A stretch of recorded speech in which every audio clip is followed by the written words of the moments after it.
your access to be able to see estimation. There's all types. There's all types, everybody, of estimators, especially for structured equation modeling. What do I mean by that? The default is maximum likelihood, which you've already been introduced to with logistic regression. Again, maximum likelihood, the basic notion is what are the certain parameter estimates that will maximize the likelihood of the observed data. Maximum likelihood is the default. It's also an option in exploratory factor analysis. And it requires multivariate normality. That is one of the assumptions, that you have multivariate normality. There are other options, such as generalized least squares, which actually uses a weight matrix, that being the variance covariance matrix. And it basically weights the residuals. Unweighted least squares. And there's asymptotically distribution free.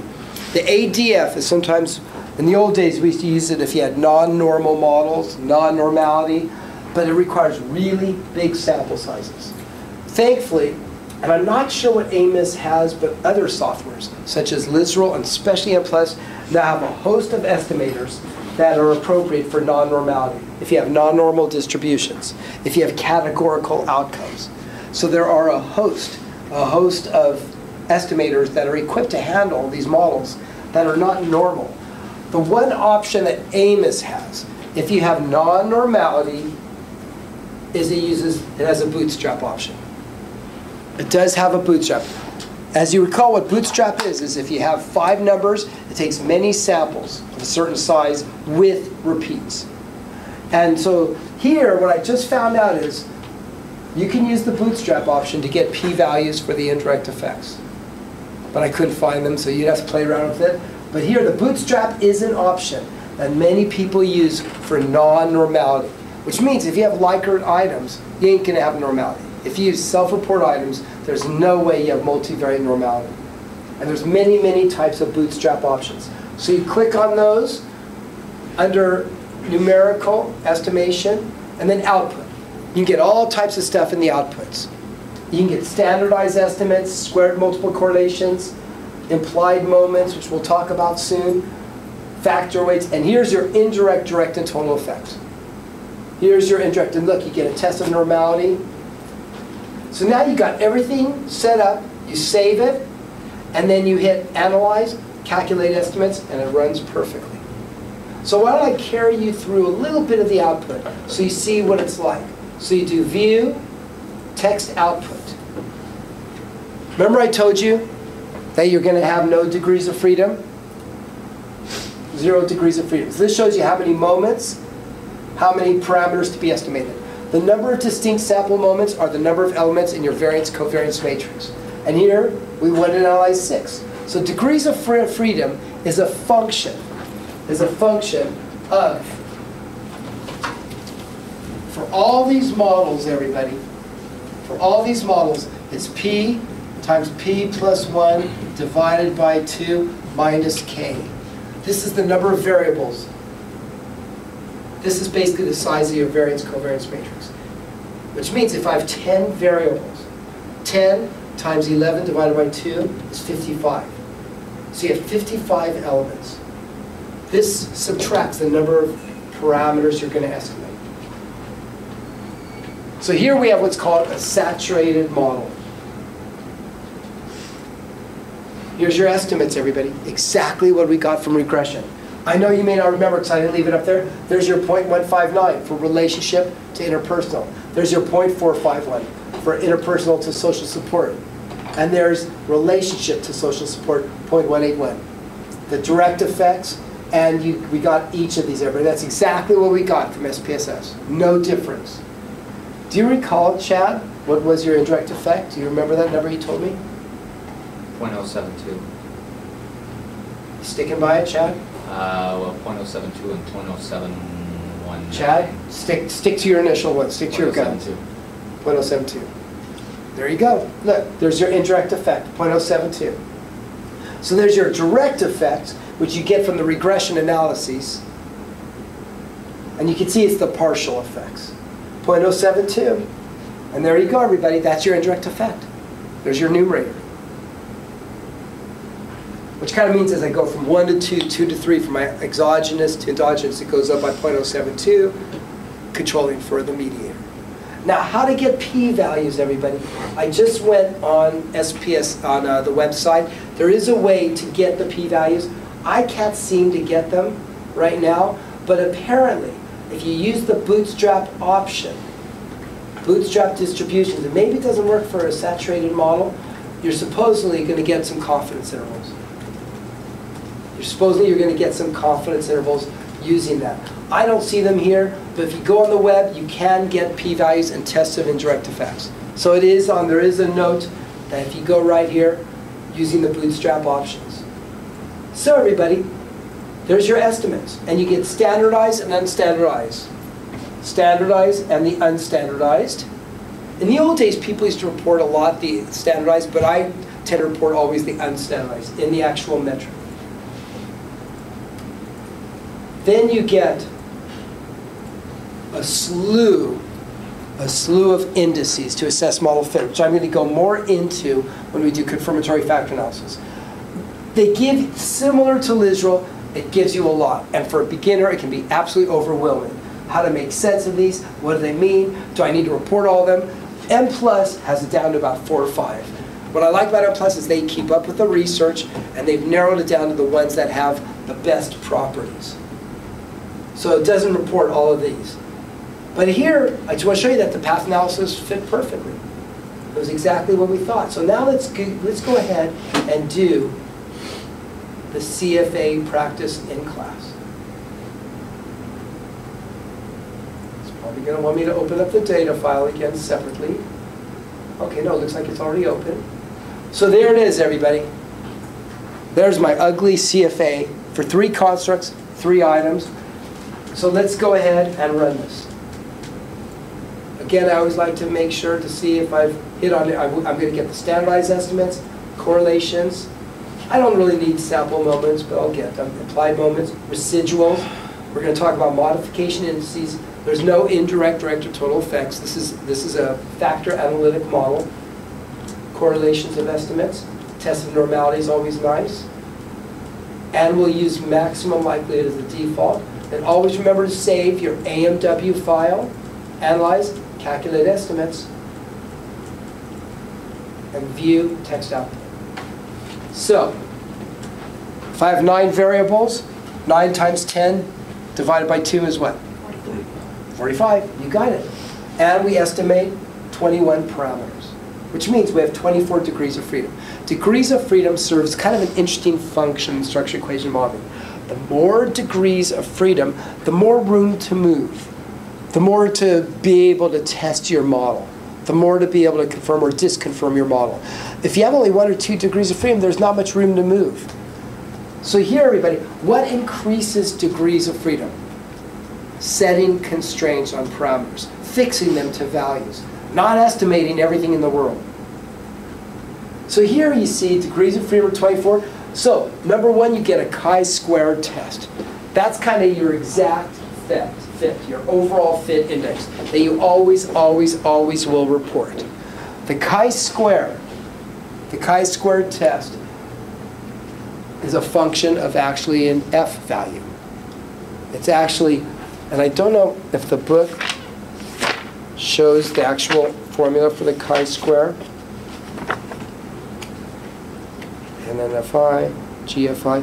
Yeah, well, it kind of does on page 360, not in its full-fledged form. But let me show you what it is really quick here. I know Garson's got some stuff. Chi-square and structural.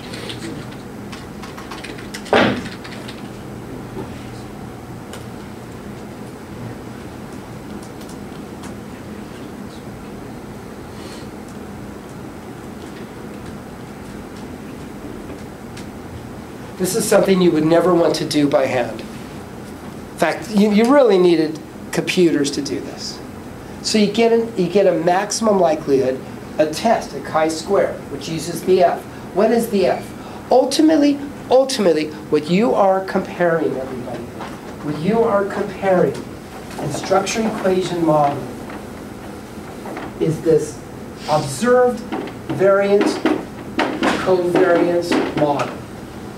Okay, remember, variance is on the diagonal, covariance is on the off diagonal. So you're ultimately, you have what I'm going to call S. S is your variance covariance model, right? Excuse me, this is your matrix. However, what you also have what I'm going to call sigma theta, which is going to be called your implied variance covariance matrix. What do I mean by implied? Some of these you're going to set to 0, because you're not going to have the 3 items in job involvement load on job engagement. You're not going to have the 3 items in job engagement load on involvement. So you are going to fix some of these parameters to be 0, right? Just think of the design matrix, everybody. Right? You're going to set some of these to be 0, which means you gain degrees of freedom, because you're fixing those to a value. So here, we want to see how well my variance covariance matrix fits this implied matrix. Which means, do you remember from EFA, you got what's called a reproduced correlation matrix? That's what it is, essentially. So you got this ugly little formula where you integrate across all people, taking the logarithm of the model implied variance covariance matrix minus the logarithm. And remember what this means, everybody? Come on. Week 2. Determinant. Determinant, thank you. It's a determinant. Can you imagine doing determinant with 25 variables? Can you imagine doing any of that stuff by hand? There's no way. You want computers to do it. And it subtracts the variance covariance matrix, the obtained one, and takes the trace. TR means trace. Trace is the diagonal of a matrix, which is the variances. So that's whenever whenever they say we have taking a trace of a matrix, you're adding up only the diagonal elements of, again, the model implied variance covariance matrix minus the number of variables. Here we have 9. So you see how ugly this would get if you want to do it by hand? This is all going to be computer generated. So the F maximum likelihood test used for significance is a function of the logarithm of, as I just showed you, the variance covariance matrix and the model implied variance covariance matrix. And that's what it is, everybody. That's the, and then the chi-square,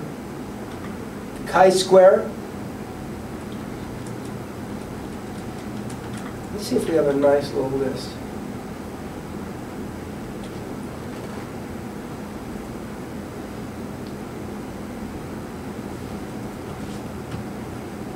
I'm trying to say, I know there was equation,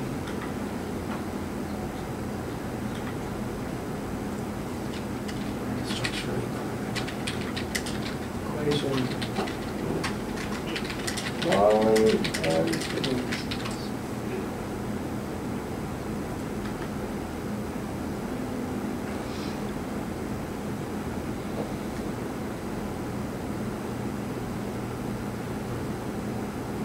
Okay, it doesn't have the formula here, but basically the chi-square, all it is, everybody, is that F minimum fit function value times n minus 1. That's all it is. It's that F value from that ugly little formula times sample size minus 1. Which is why you're going to hear people say, well, so if my chi-square is significant, a model is regarded as unacceptable. However, many researchers disregard this. The sample size exceeds 200 because is it easier or harder to find significance with larger samples? Easier. Easier. However, there's been a huge debate among the SEM community for years. The main listserv is called SEMnet, which I used to take part in. Now it's mainly Lurk. But that being said, saying if your model is well specified, you should still have a non-significant chi-square. There's lots of articles about it. There's a whole issue in Personality and Individual Differences in 2007, edited by Paul Barrett, that goes on about a judging model fit. I always make students read those, like 9 articles, because it goes into the battle about model fit. Because it's, to some degree, they're right. A lot of times the chi-square is significant. The p-value is 0.000. And your model may still be okay. However, it still means your model has departed from the data. What ultimately the chi-square is doing, similar to log linear analysis, similar to the chi-square test and logistic regression, both of which use maximum likelihood as the primary estimator, is how well does my model, right, does my model fit my data, the actual data. And you hope it's really small, because then you've done a good job. then you've done a good job. So what would be an example of when your model doesn't fit the data? Let's just pretend you've set job involvement, job engagement, 111,000, 000,111. These you're going to freely estimate. I'm going to put free. These are going to be fixed at 0. These are going to be fixed, and these are going to be free. What if this one item for job engagement, bless you, loads really well on job involvement? Right? What if this is a really good item for this? Guess what? Is there going to be some incongruity because you freed it here, but you fixed it there? So that's when the model departs from the data. That's when the model departs from the data.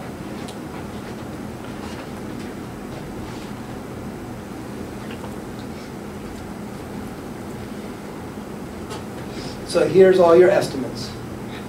Again, these are they're like regression weights or factor loadings that are unstandardized. Generally, everyone is always significant. The indicator to construct are usually significant. This is a type of what's called an asymptotic z-test. Asymptotic means large sample size. The word asymptotic means large sample. So here you see, these are the ones we fixed to 1.0, so no test of significance is gained for the parameters that we fixed. But here you have the coefficients, and Amos apparently does a triple asterisk, which means p less than 0.05. Because if I took 1.3 divided by 0.176, there's what they call the critical ratio, or it's a t or a z value. It's a type of z value. They're all significant. So far, everybody, all the items are significantly loaded on the construct. On the construct. And if you want, you can get standardized regression weights. Right? You can get standardized, similar to standardized betas. And here, they're in type of z-score. So you can, again, be really careful about rank ordering them, because as you know, when there's collinearity, and there's actually going to be collinearity, because you have multiple items loading on one construct, so you're already thinking they go together, that they're homogeneous to some degree. But here I can see a 0.34 for the first item for relationship. That's the lowest one. Then a 0.46 I see for a social support item. So that gives you, those are the standardized estimates. It's not a bad idea to report unstandardized and standardized, but definitely report the unstandardized. And these are the covariances, right? The covariances for each of the latent constructs. Interpersonal with relationship with social support, etc. If I see really large correlations, which I do for interpersonal social support, do you see that 0.81?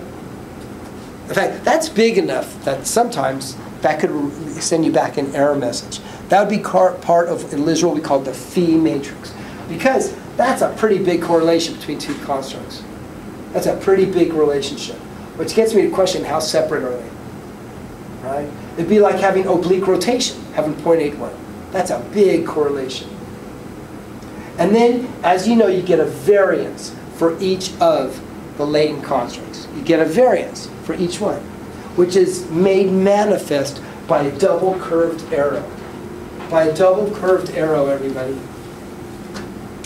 You have this and this. You have this, which captures the covariance. And sometimes if you have a double curved arrow,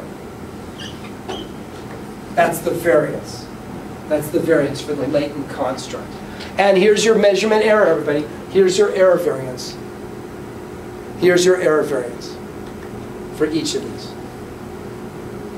And then, it's always nice to look at the multiples of the R squares for each of them. Just similar. They're analogous to what, everybody? In exploratory factor analysis. Starts with a C, ends with a Y, multiple syllables. Communality. Communality and uniqueness. Yes, communality, the uniqueness is the unexplained. So here's kind of your communalities for each item. I use this as a nice signpost to see if there's any items that we're not doing such a hot job. Do you see any that are particularly low? I definitely see one.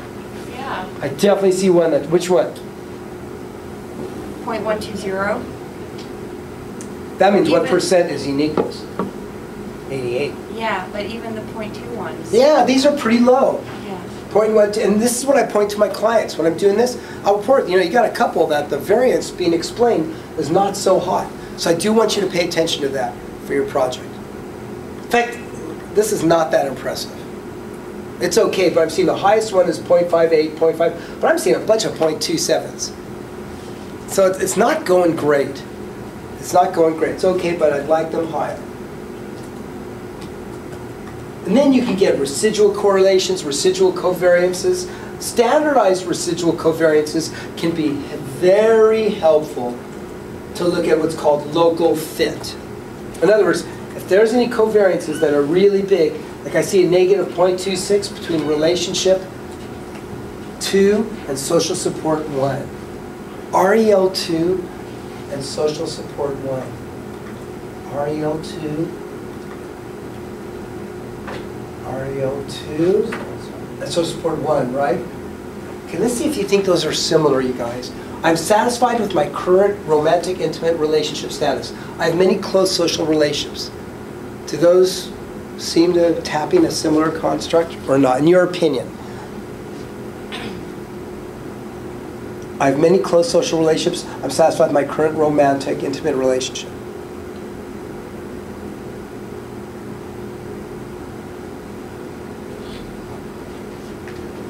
What do you guys think?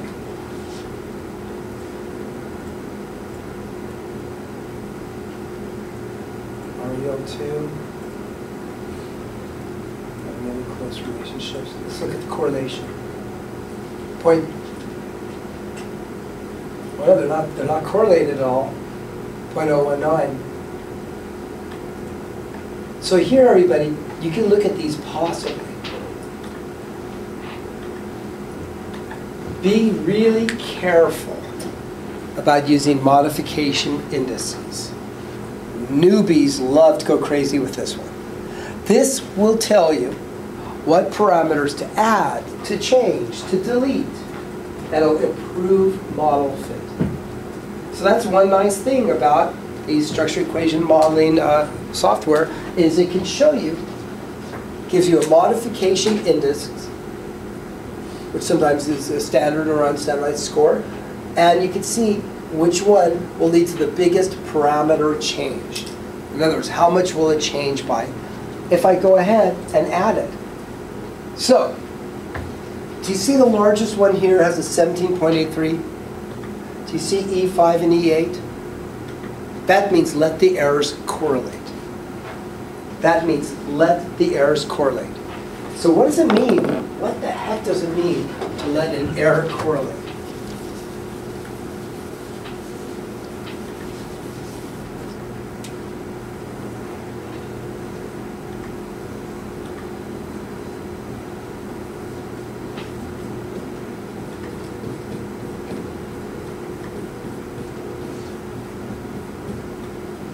So I've got my 9 variables, 3 items per construct. And I'm sorry, does it say E5 and E8, you guys? Yeah. Okay. So here's E1, E2, E3, E4, E5, E6, E7, E8, E9. Look at that new path. Do you see that double curved arrow to the errors? Does everybody see that? That's letting the errors correlate.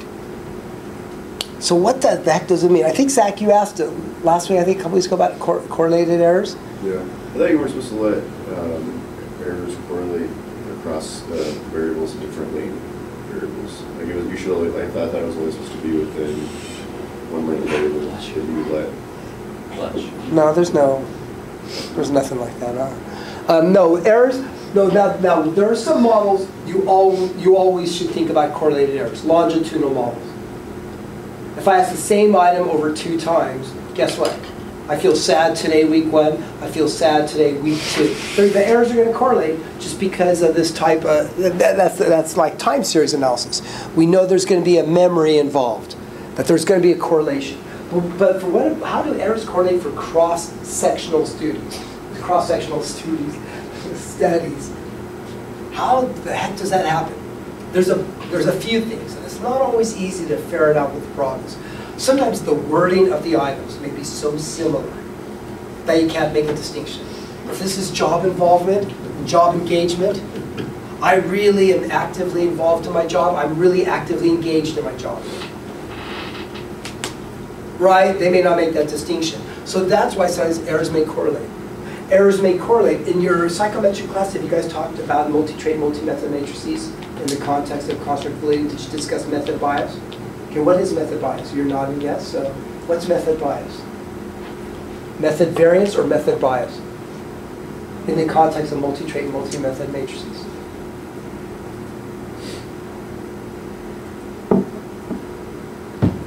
Is that the same as systematic bias? So when you're using one method to determine differences between groups, and there's an error in the method you're using? Basically, what it is, just to put it simply, when you have multiple traits, multiple methods, is there a chance that if I do 10 items self-report on job site, 10 items self-report on commitment, 10 items, guess what? Do some people just sometimes get in a pattern of responding? Yeah, that's what I mean, the way it's laid They're out. responding to the method. Yeah, but you said between groups, that wasn't clear. Oh, okay. So like systematic error because of the way you just laid out the instrument. It's the method because maybe you're using self-report for all of these. Right. Right, you're using self-report, and sometimes it's a function of using the same method. That's method bias. That's method bias. What's really cool is with multi-trait, multi-method bias, you can test by structured equation modeling. You can have the errors from the same method correlate, so you can look at the construct, differences in constructs, and have method constructs. Self-report, behavioral observation, physiological. And it's really cool that you can actually test this. I think SEM helped the analysis of multi-trait, multi-method matrix, which actually got at, as you remember, discriminant and convergent validity. SEM has really taken multi-trait, multi-method to a different level to extract method bias. Well here, guess what? I may be responding to the self-report item just because of the vernacular. Number two, sometimes correlated error means omission of a relevant variable. It gets wrapped up into the error. So sometimes the correlated error is due to something you've omitted. So it's not always easy to disentangle what exactly is causing correlated error. All I know is if I put a double curved arrow, if I put a double curved arrow between E5 and E8, right there, if I put a double curved arrow, my model's going to improve. My model's going to improve. However, guess what I'm going to come back at you with? Which I just finished the sentence with a preposition, and unfortunately it's documented. What am I going to probably gingerly have a conversation with you about? Why are they correlated? Why are they correlated? And is it a data-driven change to your model, Zach, or is it a theoretical? It should be theoretical. It should be, but it's what? Yes, That's exactly. It's data. Now, is there anything wrong with data-driven? No. In fact, York, Scott, and Sorbonne call it model generating. They have what's called strictly confirmatory, which means one model, and that's what you're living by. Then they have what's called alternative models, which you're going to do for your project. The last they call model generating. You know, seeing what the data spits out, and gee, if I let the errors correlate there, it's going to improve. But then I'm going to ask you and say, Zach, I noticed you let the errors correlate for those two items. Can you give me some post hoc theory? And he probably will, because in psychology, there's always both sides to both sides. I'm being a little facetious, but you probably could find something to explain it. Like Zach might say, well, Dale, we use the same method. They all took 3 surveys in 10 minutes, and they were probably responding to more the method than the construct. And you might or might not be right. You really can't empirically prove that. So that being said, everybody, this will show you can have certain covariances. Here, what this is saying is, you know what? Let's see if we can change some paths. The biggest one has relationship 2 having a link to social support, which is kind of weird because those are items. Those are actual items. But there's, again, if you're going to use these, everybody do it one at a time and make sure you can justify it. Now, is that a lot stricter in the research realm than in the application realm? Because if you're doing this as a structural equation modeling in application, wouldn't you favor some? You know, that is a fantastic question, Chad. And usually I would say absolutely not. I would put my researcher hat on and say absolutely not. However, I was on a project, actually a project via the American Cancer Society through a marketing firm, and they basically want to say, we want to optimize the fit of the model. And of course, I give them the little, well, you know, you always have to have theory to support this. We let like 10 items, errors correlate. We change some of the models. Sometimes the output would say, gee, if this item went with this construct, it'd be better. Because there was a huge instrument. It was over 100 items. And it was kind of in the EF, it was in that slight nexus of EFA and CFA. It was kind of exploratory, brand new survey they created, but they kind of knew which items went with customers, which items went here, which items went there, with the interaction with practitioners. But they weren't 100% certain. So the SEM program would spit out stuff like this, and then we did, I'll be darned, but the final instrument, the configuration, was based on a lot of these. So in the real world, yes, but then I always do my speech. And they say, thank you very much. I go, we know it's not theoretically driven. And these are smart people. I mean, they came from graduate programs, but they're using it in the real world. They go, Dale, remember, this is partially exploratory. But yeah, absolutely. I mean, this study, we did a lot of this, a lot of change. And we ended up with a final model that was based a lot on letting errors correlate and sometimes designating new paths. Some of it theoretically justified, some of it data-driven. But then once it was data-driven, believe me, I'd get on the phone conferences. These were smart people. They always found reasons to why it now fits. You know. So that being said, but be careful about using these, everybody. You will never have to worry about the minimization history. But do you see that thing called iterations? Does that remind you of one other statistical tool? EFA and logistic regression. Because remember, with maximum likelihood, it finds parameter estimates, means, covariances, variances, that'll maximize the likelihood of the data. And sometimes, do things not always go so well with these iterative processes? Absolutely. Sometimes, everybody,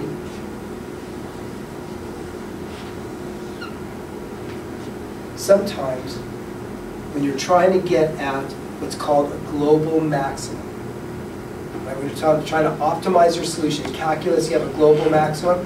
Sometimes you hit these local maximums. So in Literal, we used to get this weirdest error message: least global minimum descent not obtained, could not converge.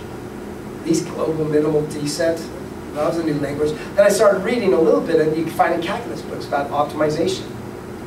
In fact, calculus has a lot to do with this, because the modification indices technically are called Lagrange multipliers. Lagrange multipliers is imposing constraints to get at the minimum and the maximum. So a lot of this is actually based on calculus. A lot of the statistics, the computation of the standard errors, is what's called an information matrix. And the information matrix is an ugly matrix of second partial derivatives, which are like partial correlations. They're second partial derivatives solving for zero. So you got a lot of working parts with this statistical mathematical model. And sometimes it hits this valley. It hits this valley, and the program implodes on it. Won't give you a fit. We'll stop right there. I have no idea what AMOS will spit out, but other programs will spit out an error. It won't give you a solution. Or it might give you preliminary estimates using what's called two-stage least squares, but it won't give you a final fit. You want to attain here. So how do I do this, everybody? Sometimes you do what's called set start values. Maybe you set the correlations a little bit higher, or you do something to give it a boost. But sometimes what it does, it goes through these iterations. It goes through these iterations, just like EFA, just like logistic regression, until the change is small enough. The change is small enough that, you know what, we're good enough. We're good to go. And that's called attaining convergence. Same as EFA. So, model fit. Literal in the old days used to give us two. Back when we learned it on the mainframe, we had the goodness of fit index and the adjusted goodness of fit index. Period. That was it. Nothing else. Now you got a bunch. Then Lister all of a sudden had 30 of them. Amos has about 20 of them, has quite a few.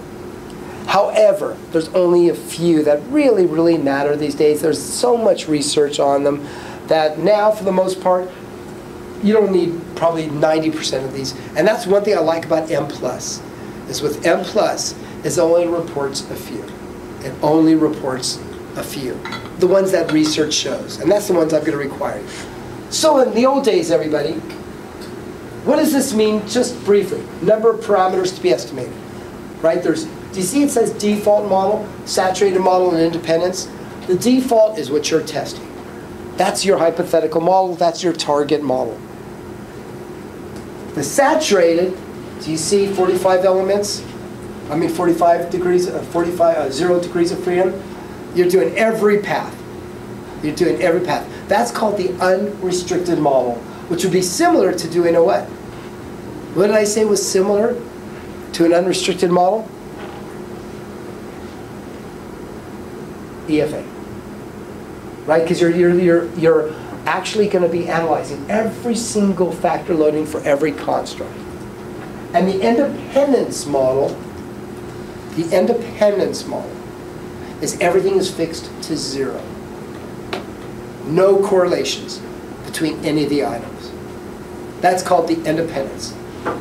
So what you have, the saturated model is called the least restricted model. The least restricted because it's got the least degrees of freedom and the most paths. Independence is the most restricted because I'm setting a lot of these coefficients to be what, everybody? 0, 0, 0, which means I don't have anything to estimate because I'm setting it to 0. But would you say it's going to be a pretty poor model? Because we know there's going to be correlations between these three items. Then why would you do that? Because soon we're going to get to these fit indices that compare your target model versus independence model. Because they're going to be called incremental fit indices. So here, everybody, you got the chi-square. The C-min, there's your chi-square, 65.73, and with 24 degrees of freedom, and it is significant, which means that there's preliminary evidence your model is not fitting well. Preliminary evidence. But again, a lot of people will ignore it because of sample size issues. Then you've got the root mean residual, the RMR. It's a residual. The difference of your covariance matrix and the model implied variance covariance matrix in the actual metric. So it's kind of hard to interpret. The GFI, that's the one everybody used to report. The goodness of fit. And the book on page 361 shows that it's a function. It's a function of the model implied variance covariance matrix and the one that's fitted. And it shows you it's a ratio of these F's. So people used to look at it as a type of R square. So it compares the independence model, the F for the independence model.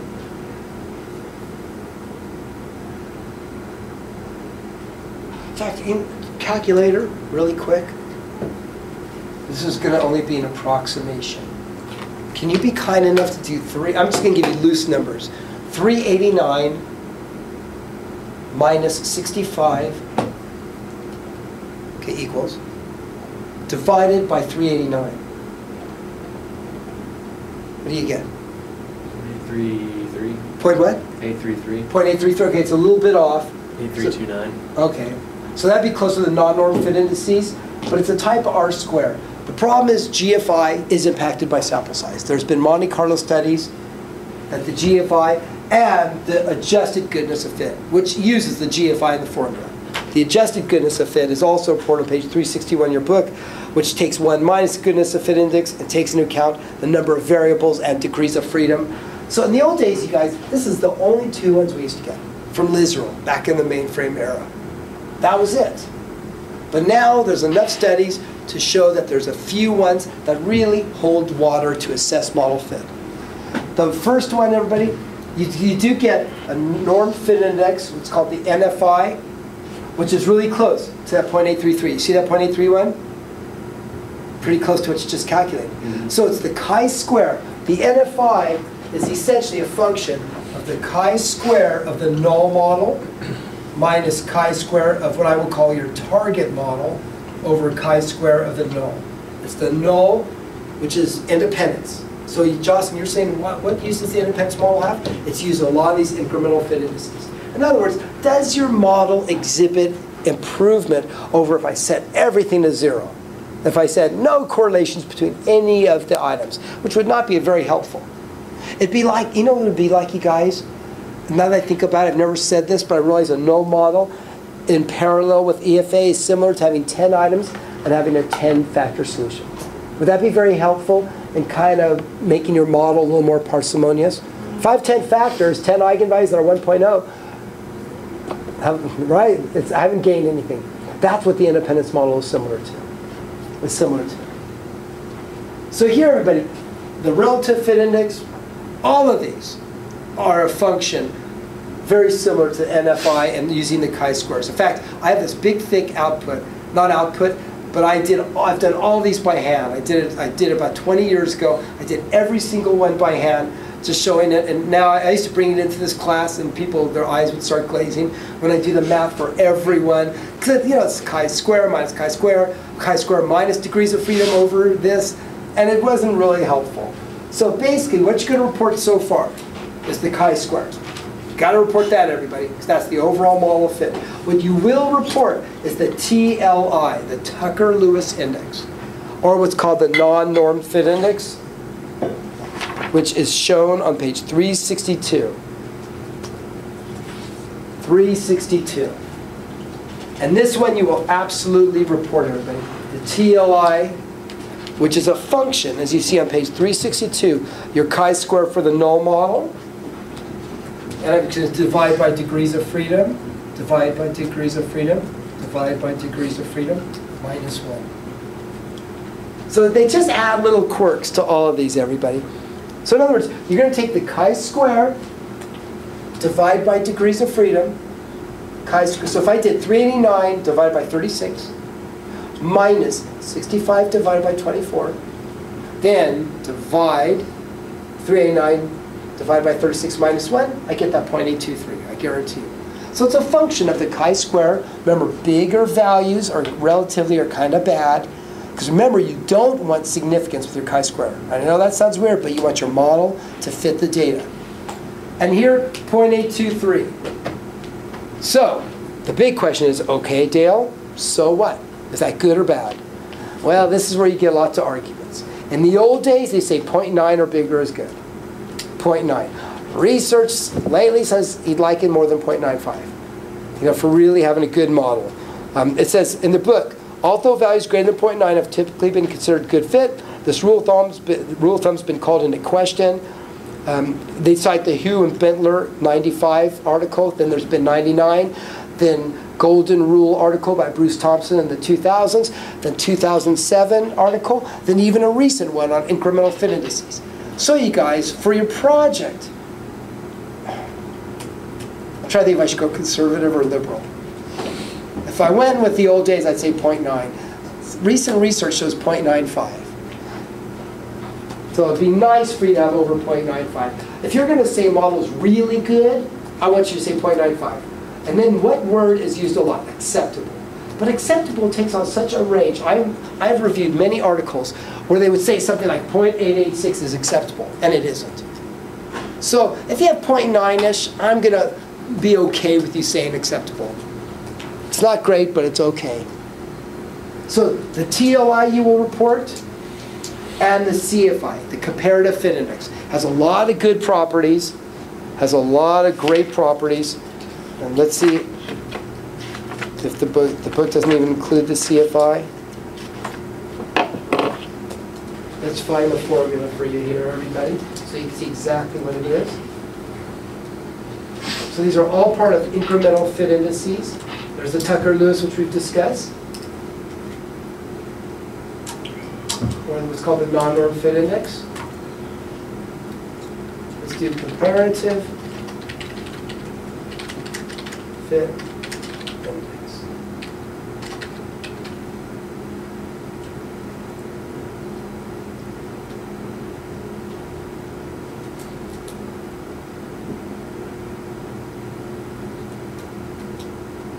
There's the Tucker-Lewis, which I just showed you right there. Here's the comparative fit index. D is chi-square minus degrees of freedom. So one, the non-norm divides by degrees of freedom.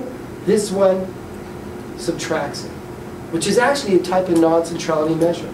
It takes the chi-square minus the degrees of freedom. The chi-square minus degrees of freedom. So in other words, if I took chi-square, 65 minus 0.73 equals 24. Minus 24 equals approximately 41. And look here, everybody. Do you see that 41 right there?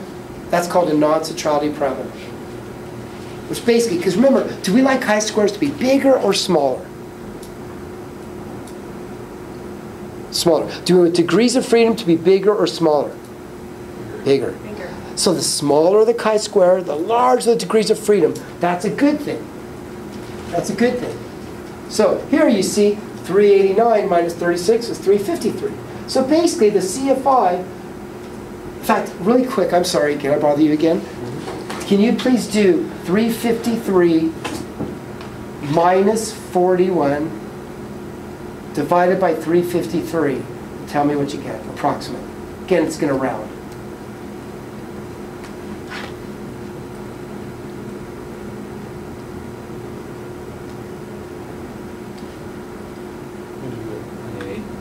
To give out 0.88? Guess what you just calculated?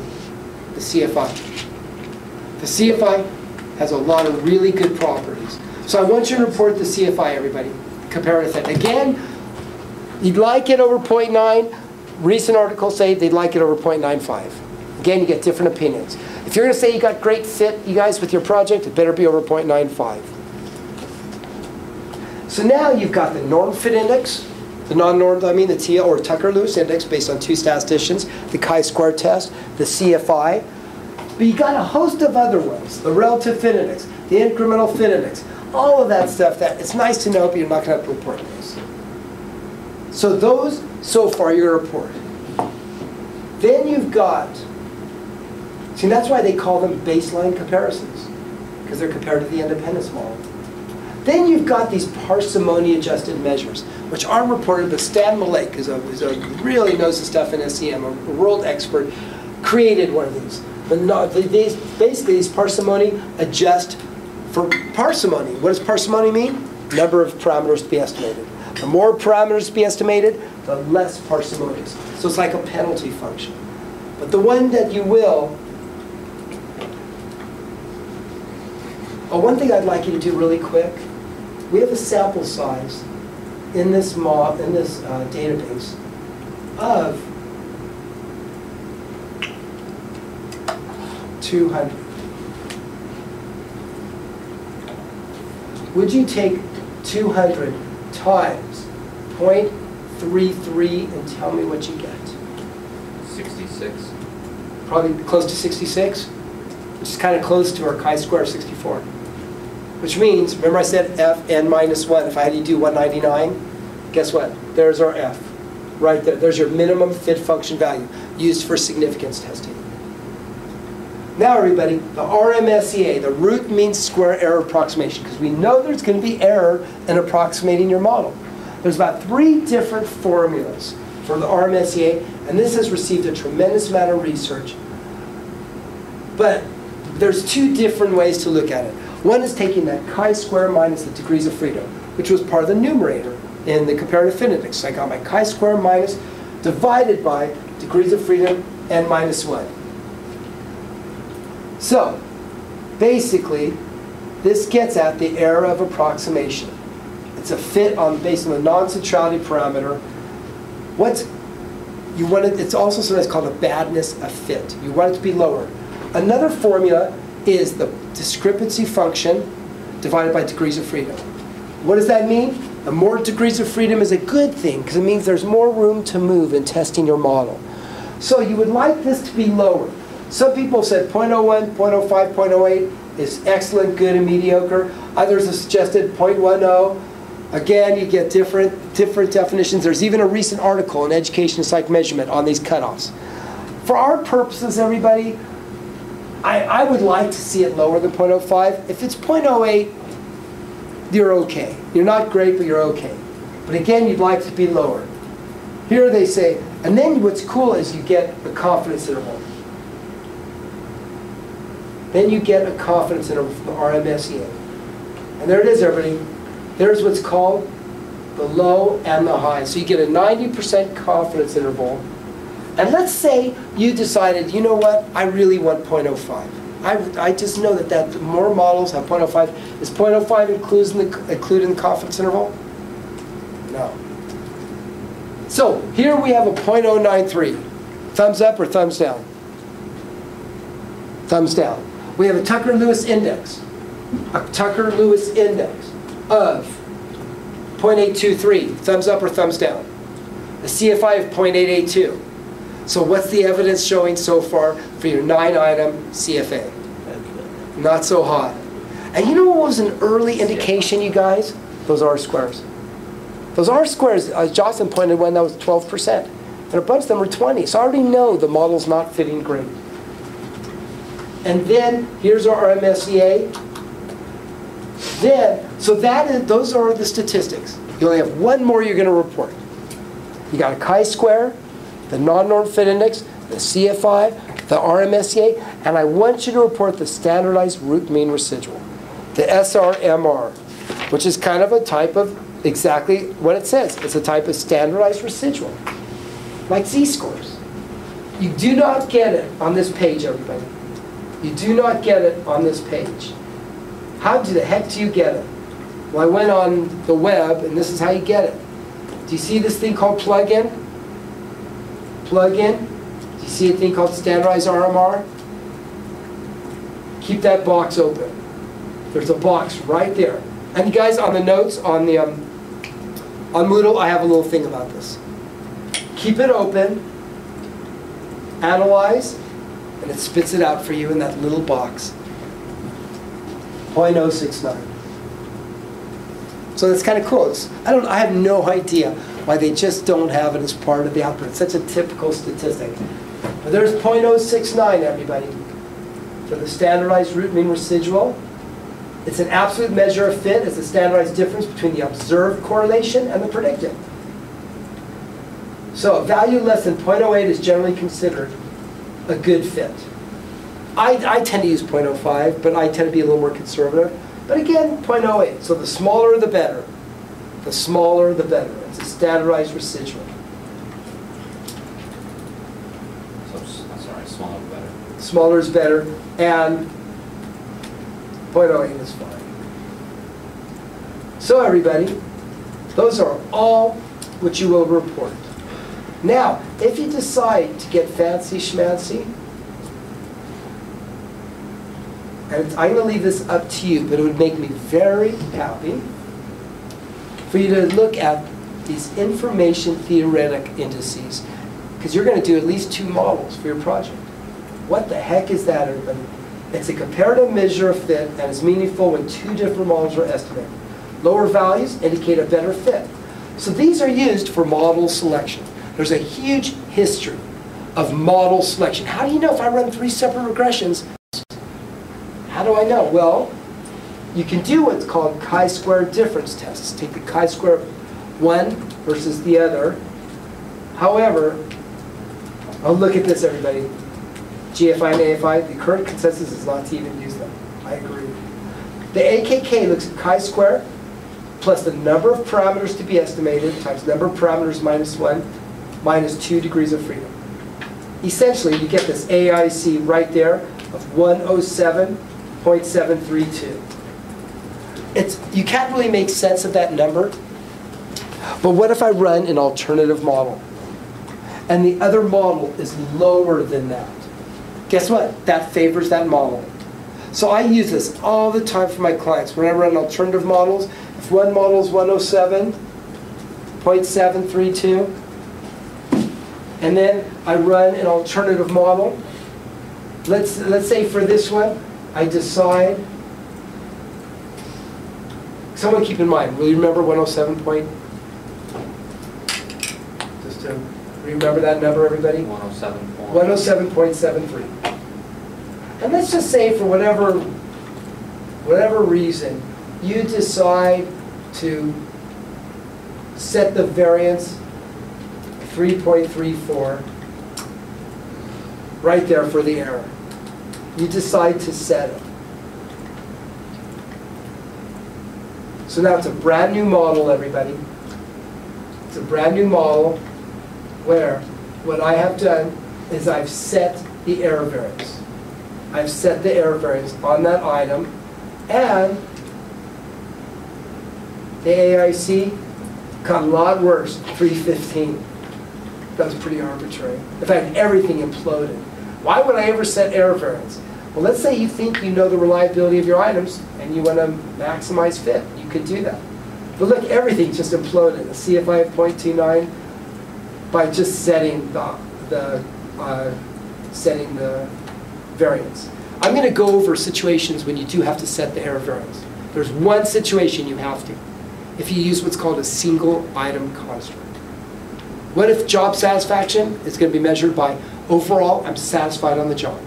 Huge literature on single item indicators. Some people, Stan Malek and those, strongly disagree. A person I co-authored with, Les Hayduck, on a special issue on SEM, strongly say you can have one item indicators.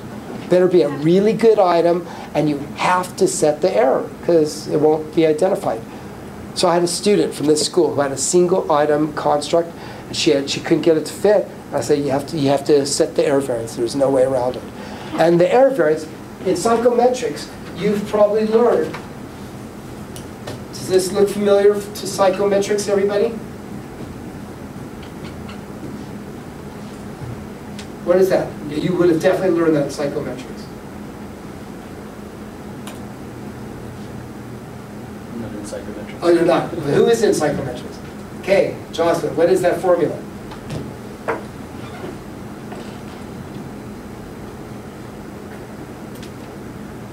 Standard error Of then measurement. measurement.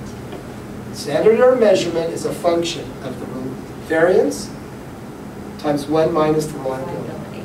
That's a standard error. So once you know that information, that's how I set error variances for single item constructs. That's how you set it.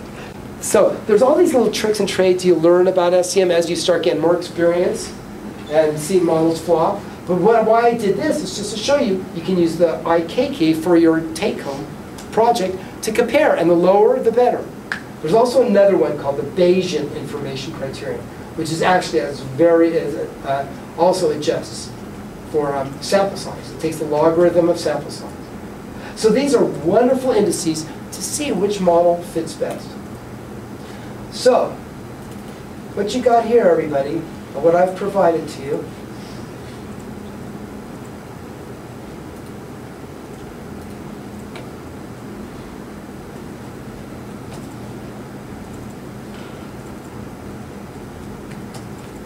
so I provided to you, just for your own comparison, the same model I just did in Amos. And there's a PDF that Dick Averts ran for me before I had access to Amos. So here's my nice little graphic that's always good to include. There's my chi-square of 62, RMSEA of 0.089. And I give you this thing called pre-list. If you ever run Lizral, everybody, you have to put it into this pre-processor called pre-list. And it kind of gets the data ready, prepared for analysis. Plus it gives you tests of univariate normality and test of multivariate normality. So it's kind of cool. It gives you all of that, test of multivariate normality.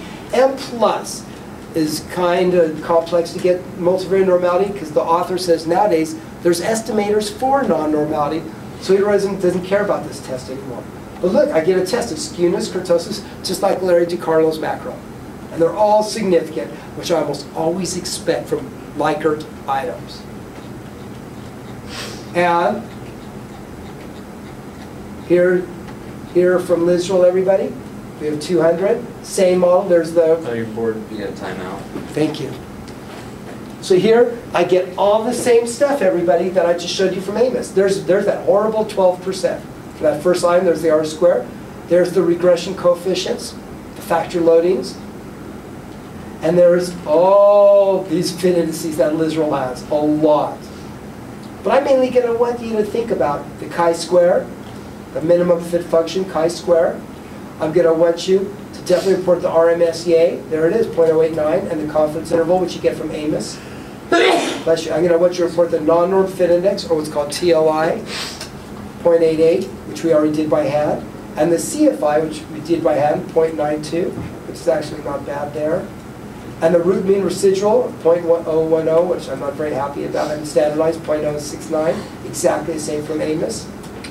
And I wanted to show you M+. I love M+. There's no graphic interface. It's all syntax. Syntax is really easy to use. In the old days with Literal, you had to use things like phi matrix, beta, lambda. You had to identify them. Then they got a program called Simplest, which uses the name of the variables. M+ uses the name. There's my latent variable called REL by REL 1, 2, 3. My 3 items. My 3 items for interpersonal. 3 items for social support. And it uses maximum likelihood. And look what I get, everybody. I get the same results. My chi-square of 66. Independence, 391. There's the CFI of 0.88. There's my TLI of 0.82. There's my root mean square of 0.09 and my SRMR. So you guys, it only reports those 5. Because M+ has done the research to say which ones have shown the most favorable properties. And it's the ones you'll be doing for your tape. The same ones. I love M+ for a couple reasons. We got non-normality here. It's got estimators for non-normality. It's called MLR, maximum likelihood robust. It's got the Sator-Bentler scaled chi-square for non-normality. Kurtosis is problematic. So it's got a lot of really nice features. Amos, when you have non-normality, they use the bootstrap thing, which takes many, many samples. But M+ really is cutting edge for all the fit indices, but you get the same stuff with Amos. So Amos will be absolutely perfect for your take-home and your research. So now, everybody, we've gone through CF path analysis, confirmatory factor analysis. Next week, we'll finish with structural equation modeling and get into SEM. It's going to be almost exactly the same, but you're going to add one thing. You're going to get rid of this, and guess what you're going to add? A path. That's going to be the difference, everybody. So in other words, there's going to be minor differences, but this is what's going to be called the structural model. The confirmatory factor analysis is what's called the measurement model, and now you're doing the structural model. Many people feel you should do both of those separately, the measurement and the structural. However, in the name of full disclosure, because I'm going to have you do both of those. If you're interested, there's one issue in structural equation modeling that got a tremendous amount of attention. It's on the web, and in 2000, I was asked by Les Hayek, who's kind of a major person in this area, to, as part of a special issue, jiving the 4-step waltzing around factor analysis, another serious fun. Basically, this was in structural equation modeling as part of a special issue. All the big shots addressed it and disagreed with this. But Les feels you should do everything in one step. You should do this, every confirmatory factor analysis, all of this in one step. And we actually talk about the 4 steps and saying why you really don't need the 4 steps. And we even have a section, actually, where we did talk about, we had another section on the RMSEA, some problems with that. Most people feel you should do 2 steps, which is what you're going to do. You're going to do the measurement model once, and then 2 structural models, 2 structural alternatives to see which one fits best. And that'll be the scope of what you'll do. So I will go ahead. This is what's probably going to happen, everybody. Next week is the 6th. I'm going to finish on structural equation modeling. There's a chance we'll have an SEM presentation on the 13th. I would like that to happen, but I'm torn between how much I want to get into multi-level modeling and other multivariate techniques that I think you should know about, such as survival analysis and cluster analysis and finite mixture modeling. Would you be heartbroken if we didn't have that presentation? But I still want it, though. So let's wait and see how we do. And I made it again because we were shortchanged one class, unfortunately. So for now, everybody, do you want me to post the assignment for SEM so you can get going on it, if you like? Okay, let me see about this.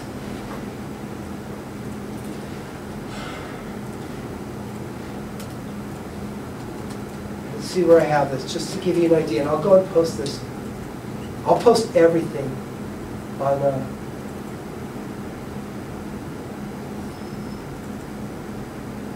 So you're going to have an attached SPSS file called Job Study Take Home. You'll find a medium small data set, 140 employees. We're going to talk a little bit about sample size issues. From a survey conducted on a convenient sample of managers. So they had items, 3 items in job sat, 3 items on professional commitment, 3 on job involvement, 3 on social support. Your task is to test 2 competing models using 3 of the 4 latent variables. You only have to use 3 of the 4. For any one model using the AMOS software. Conduct a brief literature review, 4 to 6 articles, to support your postulated model. You will first test the measurement model, even though that article, let's say otherwise, and then your postulated structural model. You will assess model fit and see which one, in your opinion, best fits. So first you're going to do with your measurement model. So let's say you decide you're going to use those 3. Job sat, professional commitment, job involvement. You just do 1 CFA, 1 confirmatory factor analysis, and summarize it. Then you are going to do a competing model. You may have job sat, impacts professional, impacts job involvement. Your second model may be job involvement, impacts job sat, impacts professional. So you just do 2 models. Now, I did put a note. I am fine with your competing models consisting of the same constructs but different paths, or comprising different constructs. You may have job sat, commitment, job involvement, and social support. You may have 2 models, but you still only have to do 1 CFA. You only have to do 1. So it probably makes sense for you to do 1 CFA and use the same 3 variables. Otherwise, what some people did last year is they did a CFA with all 4, which I don't have a problem with that. But to make your life easier, you might as well just use the same constructs they're using for your confirmatory factor analysis. So that is, everybody, I will post this And that's on... worth 100 points. Everything's 100 points. Yeah, which would be presentation, analysis, to end your report. So that's why I really want a presentation. And pretty much, you should probably count on a presentation, APA style. In fact, you know what? Count on it. I'll tell you why. It's part of 100 points, and I'll get through SEM within a half hour next week, because we're kind of done. All I need, the only difference is showing a path. Now you know which fit indices to report, you know how to interpret it. So count on the presentation on the 13th, and I'll still have time to lecture next week on multi-level modeling. The presentation is APA style, just like you'd reporting at the APA.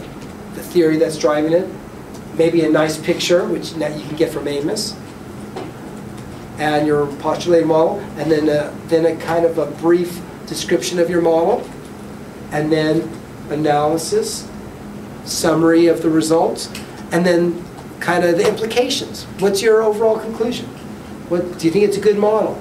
Do you think it's got, I mean, if this was done on the work site, how would you explain this to your manager? What are the implications of it? Okay, so I'll post these and count on the presentation. We'll definitely have one. And you can work in twosies. As you know, if you guys want to get together with 2 of you, absolutely, please feel free to. Okay, I kept you.